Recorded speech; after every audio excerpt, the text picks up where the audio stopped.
So today we're going to do an example problem of how you determine the energy grade line for a tsunami wave according to the building code ASC 7-16. So let's share the screen.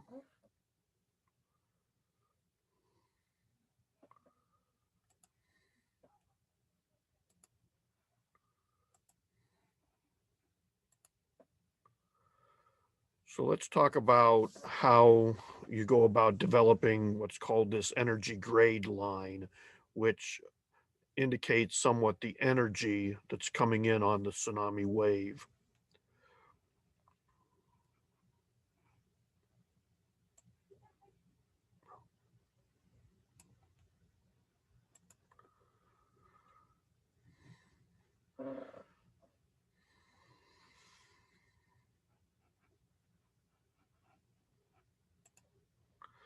So this is example 6.5, and certain information has been given to us.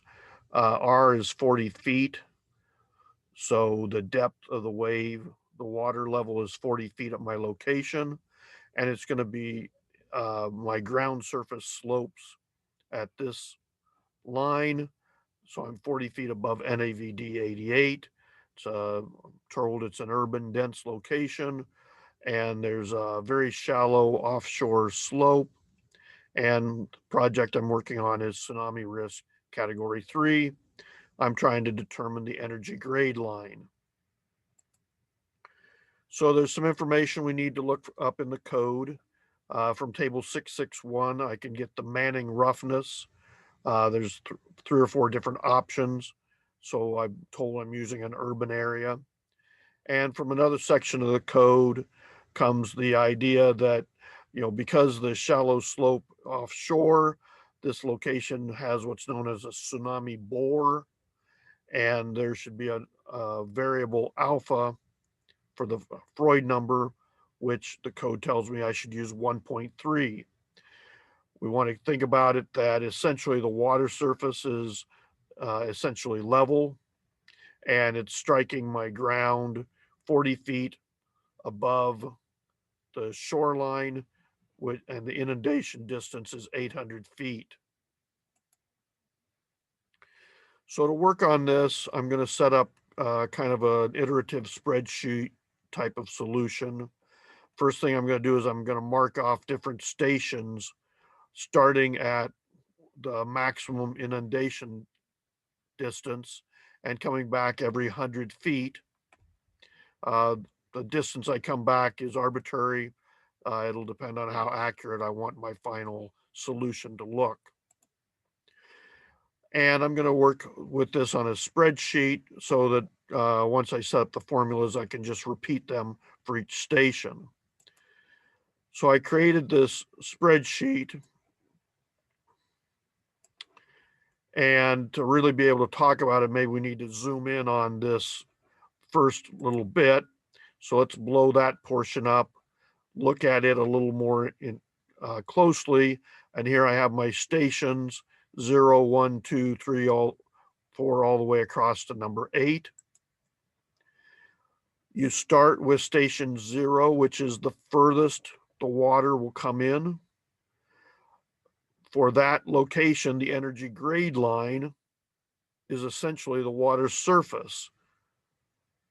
The energy grade line represents not only the energy held by the potential of the water, but also any movement velocity is added onto that elevation. And when I've reached the inundation distance, there is no more energy above what there is no more energy based on the velocity of the water. So my Freud number is going to be 0 at this location. The velocity is 0. The hydraulic head is 0 above the water surface. And so the energy grade line elevation is 40 feet.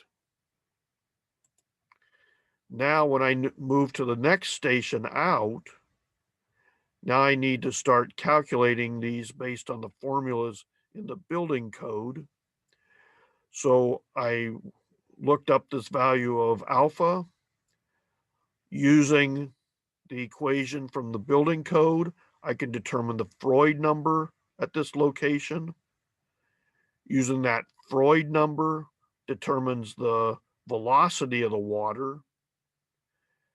And then using Manning's coefficient with this ASE equation 662, I can determine this friction slope of the energy line. And equation 661 then allows me to determine the hydraulic head and the energy grade line above NAVD. We have to incrementally calculate this energy grade line for each station as we work our way across that 800 feet. But then I can keep doing that all the way across. You'll see that the Freud number changes, the velocities change, the elevation changes. Finally, I've got all the way to the 8th station, which was the original shoreline. And now I can plot that on this elevation view. I see what this was the original grade of the land. This is that 40-foot elevation, which is just the water. And then the energy grade line, which represents the energy that the water is carrying at any location. I see that it's the highest at the shoreline. It's down to just being the elevation of the water when I get to the maximum inundation depth. So I can continue this spreadsheet to do different problems, but I have to work with the idea that I start with at the location where I know the velocity is 0, and then I work my way back towards the ocean, towards it until I get to the shoreline. Thank you.